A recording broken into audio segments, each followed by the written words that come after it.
এই good morning বল। আমি কখনো টিচারকেই গুড মর্নিং বলিনি, আর তোমাকে বলবো?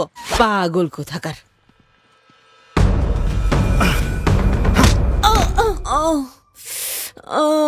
কিরে, তুই কেন ক্রিকেট খেলতে যাস? মন দিয়ে পড়াশোনা কর, কিছু একটা হতে পারবি। তুমি পড়াশোনা করে কি হয়েছে শুনি? তুমি যে সরোজের সাথে দেখা করতে যাচ্ছ সেটা আমি জানি। বাপরে, তুই তো সবই জেনে যাস। যাবি আমার সাথে? বল কিনে দেবে? হ্যাঁ দেবো, চল।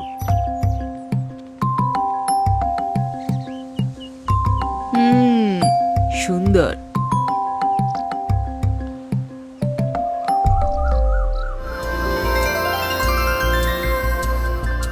ওই দিনই প্রথম আমি মিতাকে দেখেছিলাম। ছোটবেলায় যখন ক্রিকেট দেখতাম তখন সচিন হতে চাইতাম, সিনেমা দেখলে নায়ক হতে চাইতাম, কেউ যখন মারতো তখন পুলিশ হতে চাইতাম।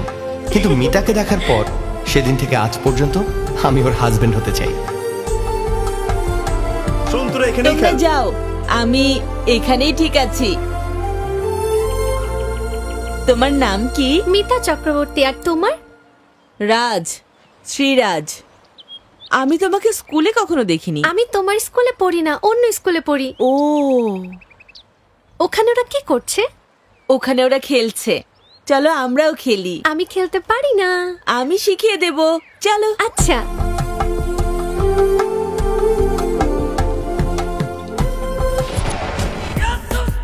ভাই আমি রেডি, চলো যাই। কিরে, নতুন জামা পরে কোথায় যাচ্ছিস তুই? নদীর পাড়ে। আমার তাড়া নেই, তোরা তো তাড়া কিসের? তাছাড়া ওকে বলে দিয়েছি আজকে আমি যাব না। আমি তো বলেছি যে তুমি যাবে। হ্যাঁ,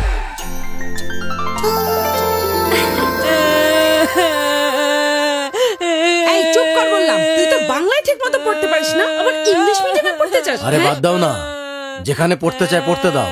ওরও তো একটা পছন্দ আছে। হ্যাঁ, সবসময় তো ওর কথাই চলে, তাই না? এটাও চলবে। এবার চুপ কর।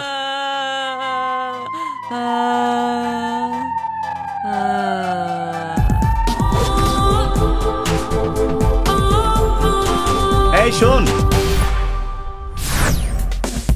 এই গুড মর্নিং বল। আমি কখনো টিচারকেই গুড মর্নিং বলিনি, আর তোমাকে বলবো? পাগল কোথাকার।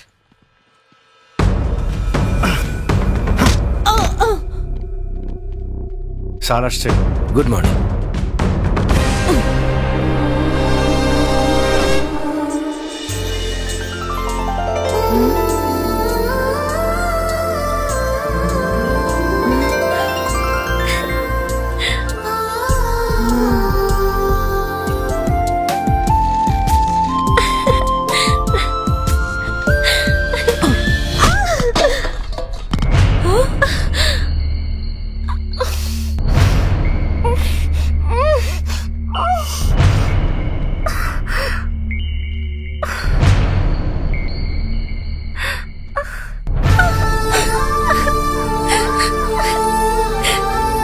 আমার বোনকে মেরেছিস? ছাড় আমাকে। যে ব্যাট বল আমার সীতাকে আঘাত করেছে তা আমি আর চাই না। মিতা গ্রাম ছেড়ে শহরে চলে যাচ্ছে পড়াশোনার জন্য। তুই তাড়াতাড়ি আয়।